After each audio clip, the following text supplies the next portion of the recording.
Muhammad berkata, pada masa itu siapa saja umatku yang tegar, tabah, sabar, istiqamah, memegang Islam secara kuat dan kafah, nilai pahala dari setiap amalan mereka pada masa itu sama nilai pahalanya dengan 50 pahalanya para sahabat. Allahu Akbar. Terkejutlah para sahabat menyimak ini, dan mereka bertanya, ya Rasulullah, mereka ingin pastikan apakah 50 pahala mereka itu para sahabat atau 50 orang yang ada di zaman itu. Ya Rasulullah, khamsina rajulan minna am minhum. Ya Rasulullah, 50 kali lipat pahalanya kami, para sahabat-sahabatmu ya Rasulullah, atau 50 kali lipat pahala mereka yang hidup di zaman itu. Apa kata Rasulullah? Bal minkum.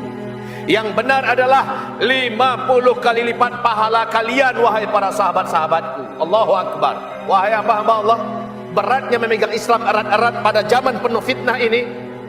Lalu kita berusaha untuk tegar, sabar, tabah, istiqomah. Kita berjuang untuk tidak berubah, dan kita setelah taubat kita tidak kembali lagi kepada kejahilan yang lama. Kita totalkan hijrah kita setelah kita benar-benar hijrah. Maka apapun pahit rintangan yang kita hadapi, kita lalui dengan penuh hati yang kuat, dengan penuh hati yang tabah, sabar.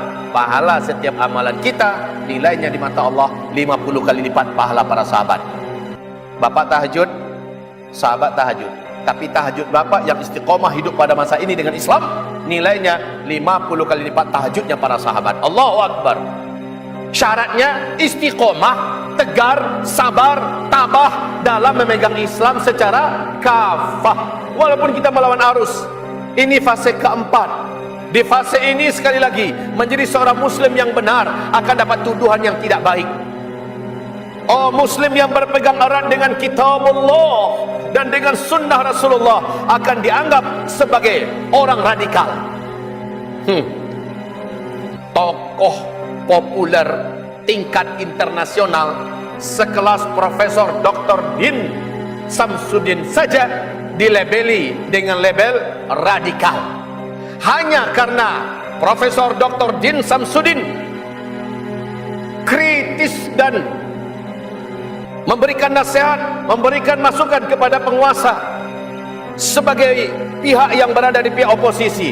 Orang yang selembut itu berkali-kali mendapatkan gelar dari dunia sebagai tokoh perdamaian dan sebagainya. Sekarang karena tidak sependapat dengan pemerintah yang sedang berkuasa, maka beliau dilabeli radikal. Beliau adalah tokoh Muhammadiyah, beliau adalah tokoh kebanggaan Indonesia, beliau adalah tokoh kebanggaan dunia, dilabeli radikal. Orang sekelas Kiai Syekh Ali Jabir, ulama yang sangat moderat, ulama yang sangat lembut dan santun, karena banyak memberikan kritikan dan nasihat kepada kekuasaan yang sedang berkuasa, maka beliau pun mulai disematkan kepada bahasa-bahasa yang tidak enak didengar. Nah, sekarang kalau begitu pantesan Nabi Muhammad bersabda sallallahu alaihi wasallam, pada masa itu orang yang berpegang erat dengan Islam secara kafah, mereka bagaikan menggenggam batu bara yang menyala, dan mereka saat itu menjadi orang asing. Tapi beruntunglah orang-orang yang asing pada masa itu. Para sahabat bertanya, siapa itu orang-orang yang asing ya Rasulullah? Nabi menjawab sallallahu alaihi wasallam, satu, siapa saja yang tetap berpegang erat-erat dengan Al-Quran dan sunnahku. Sementara banyak manusia dari umatku yang antara memegang dengan lepas dengan kitab dan sunnah, kadang-kadang dipaci ariknya, kadang-kadang dilapihnya. Tapi yang berpegang erat-erat apapun yang terjadi, ujian apapun yang harus mereka hadapi, mereka tegar, tabah, sabar, dan mereka istiqomah. Itulah umatku yang asing. Dan beruntunglah mereka akan disediakan tempat yang sangat istimewa di dalam surga Allah kelak pada hari kiamat.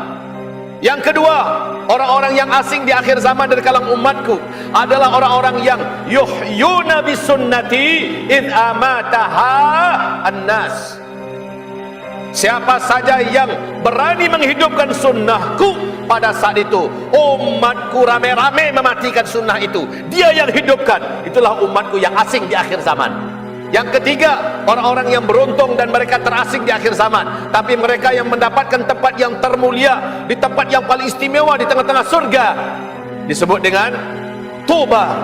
Maka kaum muslimin, orang yang ketiga ini mereka adalah alladzina yuslihun idza fasadan nas. Orang-orang yang kerjanya melakukan perbaikan kepada tengah-tengah manusia ketika manusia itu sedang rusak-rusaknya. Jadi dia yang bergerak, dia tinggalkan aktivitasnya sesaat, dia tinggalkan bisnisnya, dia tinggalkan kantornya, dia tinggalkan rumahnya, dia bergerak, berdakwah ke sana kemari, memperbaiki keadaan umat yang rusak. Dan dia keluarkan kantongnya, isi kantongnya, dia berkorban. Inilah umatku yang aneh di akhir zaman, tetapi mereka adalah ghuraba yang beruntung pada hari kiamat. Fatuba lil ghuraba, beruntunglah mereka-mereka yang pada saat itu dipandang aneh. Berpegang erat dengan kitabullah dan sunnah Rasul, menghidupkan sunnah Rasul ketika dimatikan manusia, dan dia adalah orang-orang yang bergerak ke tengah-tengah manusia melakukan perbaikan ketika manusia sedang dalam keadaan rusak di mana-mana. Ibaratullah, jadilah kita orang-orang ghuraba di akhir zaman. Walaupun pahit dan berat, hidup ini hanya sebentar. Kita tak lama lagi insyaAllah akan meninggalkan dunia ini. Dunia bukan segala-galanya. Dunia bukan untuk tempat segala-galanya. Dunia tempat yang akan kita tinggalkan, dan kita akan meninggal di dunia ini.